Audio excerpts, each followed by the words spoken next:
Frère Axemio, bonjour. Jeudi, c'est 23 mai 2025.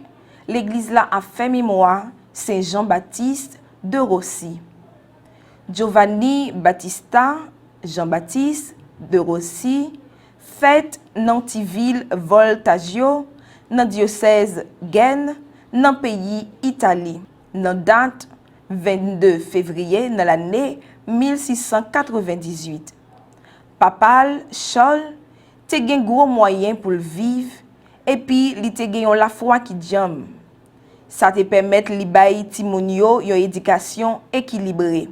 De grandettes sayo, Giovanni Scorza ak Maria Cambiasi, Madame Li, qui t'a passé vacances dans Voltaggio, te tombé d'amour pour qualité Jean-Baptiste yo, et puis yo te mandé papal pour l'employer comme page. Après 3 années, c'est Jean-Baptiste de Rossi te quitté parents lio. Après yon cousin li, Don Lorenzo de Rossi, qui te fin nommé dans basilique Santa Maria, te relèl vin Rome. Après cousin lan te fin conseiller entrer dans capitale là, li te joine possibilité pour étudier dans yon collège romain. Giovanni Battista te tellement fait succès dans collège là que chaque année li te recevoir titre dictateur qui était réservé pour élèves qui pi brillants dans classe là.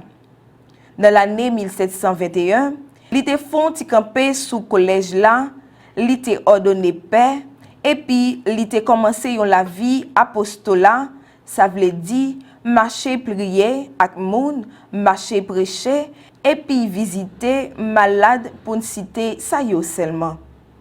Li te développé yon proximité ak pauvre yo, ak sila yo qui pas capable yo. Yo te même rivé comparer ak Saint-Philippe Néri, ak Saint-Vincent de Paul, si tellement li te fait ça bien. C'était yon moun qui te kon lever bonnet pour le marché raconter moun yo avant yo te quitter place publique côté yo te rassemblé ya. Li te parler avec yo avec affection, li te intéressé dans tes affaires yo, dans métier yo, li te gagné confiance yo. Piti, li te fouye école dans nom sila yo qui te brutal ak grossier. Dans façon li te kon bayo parole bon Dieu ya. Ça la cause yo vin tourner yon lot moun. Ça qui te vin faire yo vin gen souci pour affaire bon Dieu. Jean-Baptiste vin tellement prend coup dans travail ça, li te obligé vin faire yon asile pour capable mettre moun qui la des bras balancés dans la vie ya. Li te fondé hospice Saint-Louis de Gonzague pour yo. Jean-Baptiste te tellement gen capacité pour tout sal moyen tourner là, ça vin rend li fait yon succès mondial. Moun qui te kon besoin confesser, te vin joindre li sorti Portugal, Espagne et même Allemagne, attiré par réputation cet été ak miséricorde li. Li pat visé seulement condition rempli vent moun yo, habillé yo, bay yo côté pour yo dormi, mais surtout li te bay priorité ak nan moun yo. C'est peut-être ça, li te remet yo bay yon directeur spirituel pour yo te capable confesser très souvent. Jean-Baptiste est tellement fatigué kol nan mission an, ça te vin rendre la ville fragile.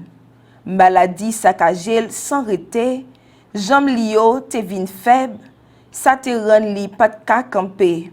L'estomac li te vin attaqué, li pat ka manger. Après ça, te vin dégénéré net. Li pat ka ni li, ni écrit. Malgré ça, li te fait sale capable. Li te confessé moun, li te prêché, encouragé moun, consolé moun. Toute force sa yo li puisé dans sacrement eucharistique là. Jean-Baptiste est sorti dans une famille qui te gen moyen, mais li pat attaché à aucune richesse.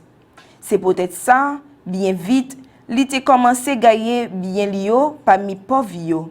Et puis, il était mort dans date 23 mai dans l'année 1764. Pas dans belle caille, il était héritier, mais dans une chambre simple dans l'hôpital Pèlerin Trinity.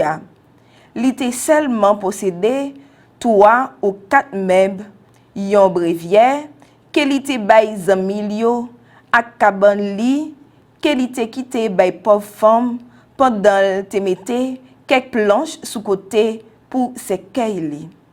Il mourit dans date 23 mai de l'année 1764.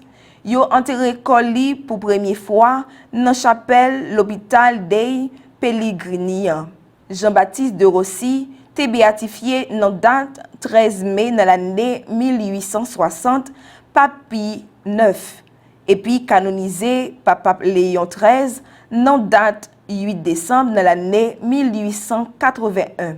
C'est depuis la date 23 mai de l'année 1965, ils ont conservé objet sacré lié dans l'église paroisse qui est dédiée à lui dans Rome, qui était bâti dans l'année 1969, qui est porté nom Cardinalis San Giovanni Battista de Rossi. Frères avec Semio, on nous méditer ensemble dans l'évangile Saint Matthieu, chapitre 5, verset 3 pour journée. Heureux les pauvres de cœur, car le royaume des cieux est à eux. Radio Télé Petite Maman Marie, famille Petite Maman Marie, avec Bleu Production, souhaitez tout chrétien catholique bonne fête Saint Jean-Baptiste de Rossi.